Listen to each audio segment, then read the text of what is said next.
Hello and welcome back to the road to Avengers Endgame. I almost forgot what the title of this series was because it's been quite a while since we've done one of these. In fact, we haven't even done our post-Avengers talk yet, which shows you how on top of things we are. But we're now about to watch. Well, we've done the 24-hour movie marathon, so... Yeah, that was quite a sizable amount of filming. So we're now going to do Iron Man Triangle. Yeah, this is when they started doing the steelbooks without the title and just random kind of concepts. This one's pretty cool actually, I don't mind it, and at least it has the title on the spine. But we have Iron Man 3, 2013. I'm really looking forward to watching this one. I don't think I've seen it since it came out. Didn't see it in the cinema, because I think this is the last one, the last Marvel film I didn't see in the cinema. Came out in the middle of 2013, I believe, when I'd first moved to Norway. Then I went back for a couple of months, and then I moved back again. So it was just lost in the shuffle. Never saw it in the cinema. You're kind of dreading it. It's not the worst one, but it's the storyline to me is just, I don't know. He's got PTSD, and that's about it.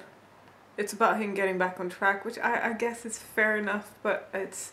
And then it's to fire people, I guess. But I just had this on in the background like a couple of months ago, so I feel like I just watched it.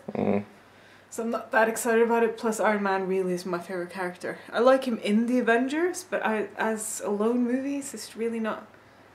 Who do I like? You enjoyed the first two when we rewatched them recently?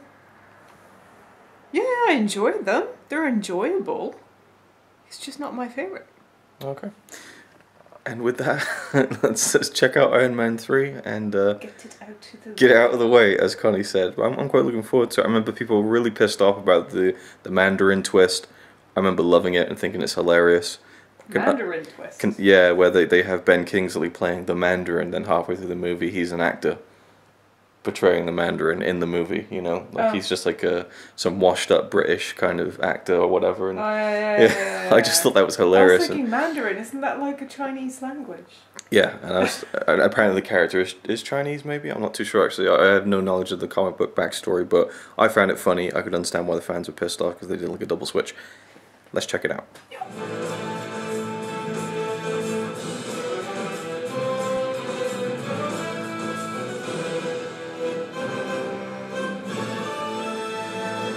Alrighty then, done with Iron Man 3. And this is the beginning of Phase 2 of the Marvel Cinematic Universe. So we've covered Phase 1 up to the Avengers. I think Phase 2 goes Iron Man 3, Thor the Dark World, Winter Soldier, Captain America, Age of Ultron, Avengers 2, and then I think Ant-Man. And then Phase 3 starts. Anyway, so Iron Man 3, I love it. I think it's great. I enjoyed it more than I thought I would. You enjoyed it more than you thought you would, that's good. Yeah. Yeah, so I remember when I first saw it, people were a little bit down on it, but and thought, well, it's pretty weak compared to the other ones. I definitely prefer it to the second one.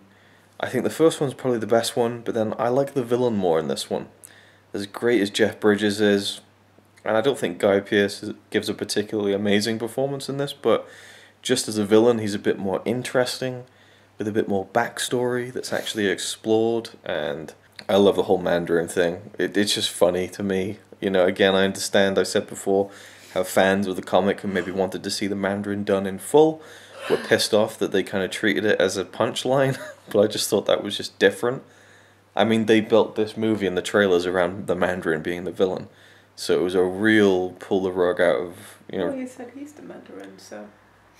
I guess, but I suppose the... You want to meet the Mandarin? I'm the Mandarin. Yeah. I'm the one who knocks. Yeah. But I don't think that's the Mandarin that people remember from the comics. It's more the way that Ben Kingsley was made up to look like the Mandarin. I like the further exploration of Tony and Pepper's relationship. Now that I've rewatched these, I think that's a really solid part of the whole series. And this is essentially the last Iron Man film. I don't think they're going to do another one, and I think it caps off a really nice trilogy. I mean, at the end credits there, it was showing clips from all three films. First film ends with him saying, "I am Iron Man." The third one ends the exact same way. It's a really nice kind of trilogy in that sense.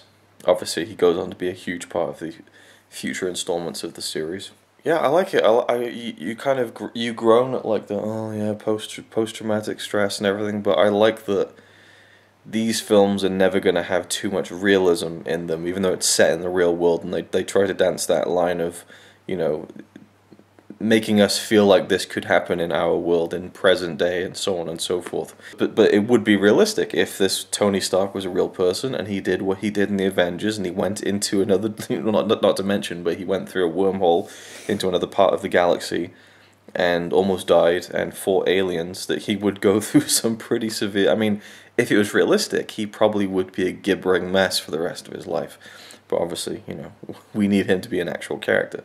So I like that they addressed that somewhat, and that's a part of his character throughout this film.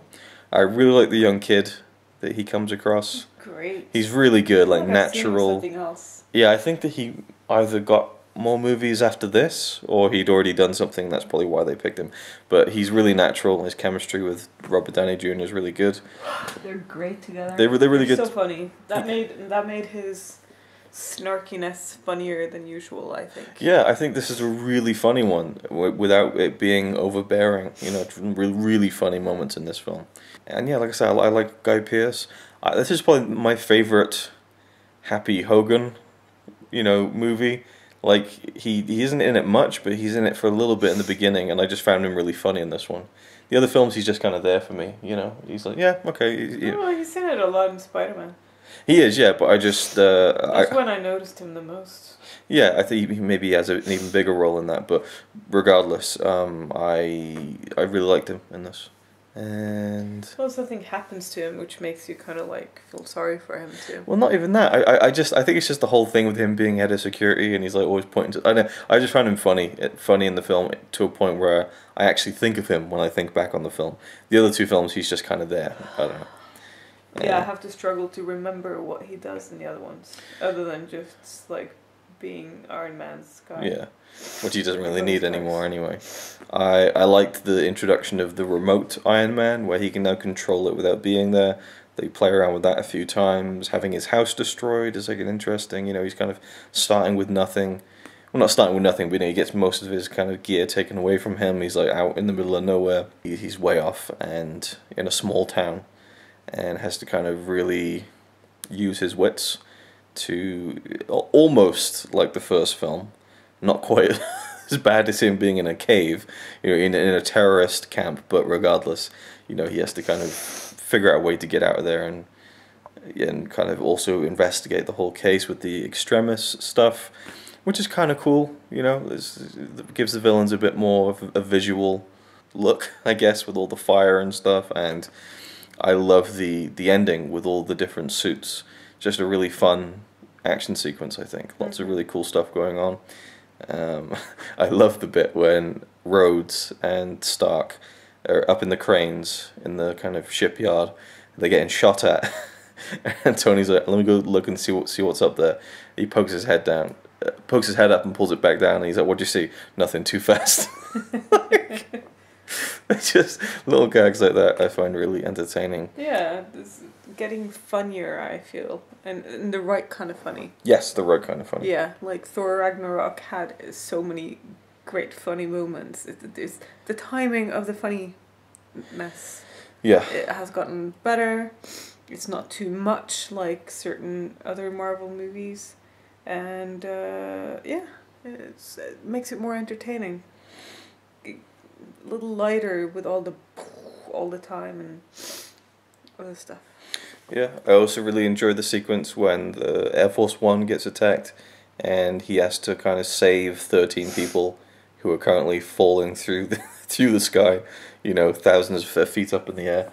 It's just really cool action sequences in this film. There's a fight scene with the woman, and the editing is just like this. It's just like tick, tick, tick, tick, tick, tick. I couldn't even tell what was going on half the time. Jackie Chan would cringe. Jackie Chan would cringe at the visual staging of that from the filmmaking perspective. But clearly they weren't dealing with very good stunt people in that scene. Otherwise they wouldn't have cut it up to within an inch of its. The jump scare was good though. Yeah, that got you.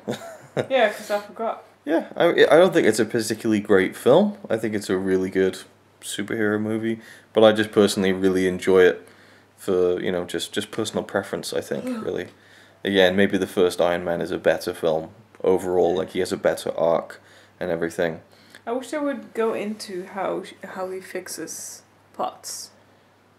I guess, yeah, they kind of just write that off at the end, don't they? Yeah, like Well, I think he's just indicating that he already knows what to do, but no, I wouldn't say that. I think it's more the fact that he has the brains to have figured out the whole extremis yeah, thing. but she's not a technical thing. How do you mean? It's biological. Yeah. And the woman who could have helped out with it is dead. Yeah, but at the beginning, when she's trying to like get him to help her with this, he's more interested in sleeping with her. And when he was drunk, he was almost figuring it out himself, and then that gave her like a lot of information to go off of. I think the whole point is, if he had just jumped on at the beginning, he would have been able to perfect it to where it would work completely. Because the way that it's used in the film, it still isn't completely fault proof. Some people die when they take it. So it's just the fact that he is not going to do it, and yeah, it goes into that, I guess, with Pepper kind of denying Killian, that Tony will help him. I thought she was going to be this badass superhero because she did pretty good when she had those powers. So I was thinking, another Avenger, but nope. So well, it's kind next movie she's normal again. So well, we still seems to me she would be able to take better care of herself and maybe not be this vulnerable little rabbit all the time. I don't think she is really. She would have caught herself. Well, it's kind of plausibility comes into it where suddenly she just like she knows exactly what to do and she can do these flips and stuff and she's just like completely, I don't know, but that kind of, you just have to go along with it in films like this. The same can be said for when one of Killian's men takes over the Iron Patriot suit and he instantly knows how to use it, like intuitively, like he knows how to pull the hand off without, just all those little things, but you just got to go along with it, really, because otherwise the movie's going to be like 4 hours with all, you just have how to they like, know how to fly instantly. yeah. I mean, whereas we've seen Tony Stark himself struggle. Yeah. So it's one of those conceits with movies like this where hey, it's just I don't think those things should be really analysed all that much because it's just meant to be an enjoyable action movie at the end of the day. If you movie like that apart, you would find too many errors. So yeah, you should just enjoy it. And errors I don't think really matter all that much. I mean, you can go, well, that probably wouldn't happen, but then again, we are dealing with Would any of it happen? Exactly. So I think we've already stopped rating these, but now that I've remembered, I guess for, just 132. 132. Oh, rating the Iron Man movies. No, I just meant a rating out of 5 for Iron Man 3, which I would. No, which one I like the best. I mean. Okay, so ranking the Iron Man trilogy, I would. I don't know. I'll come back to that. So rating for Iron Man 3 as a movie, I'd probably go 4 out of 5. I think. I'd be tempted to go 4.5, but I think it's a 4. I think. Which is about the same as the first. I think I gave the first one. Yeah, 4.5 and then 4. And so if you're giving this one 4, it's the same as the second. 4.5 was the same as the first. I don't know though, because I really enjoyed this a lot more than the second one. So maybe it is a soft 4.5. Anyway, ranking the trilogy, I probably. Yeah, because you don't want to give the second one a 3.5, do you? No, I don't. It is tricky. Does it really matter? No, it doesn't. But the trilogy, I guess I would go 132 as well. So 4.25 maybe. 4.25 pounds. Oh, but I don't know. See, 132. No, here's the thing. I think I enjoy this more than the first Iron Man, so it would be 312. But then, gun to my head, which one would I want to watch more? I'd probably go the first one. I don't know. Who cares? They both have bits in them that I don't feel like, I don't want to watch that again, but they got great bits that are like iconic to the whole shebang. I guess. Anyway, so that's Iron Man 3. I think we don't have too much more to say on it than that. So, yeah. We'll see you with the next one, which will be the much looked down on Thor: The Dark World. Which is one of your favourites. It is one of my favourites. Thanks one of my least. Thanks for giving that away. Jeez. Spoilers. What? It's really one of your least favourites? I just remember saying that before, but I'm gonna have to watch it again. So. But then again, you weren't as on this one, so yeah.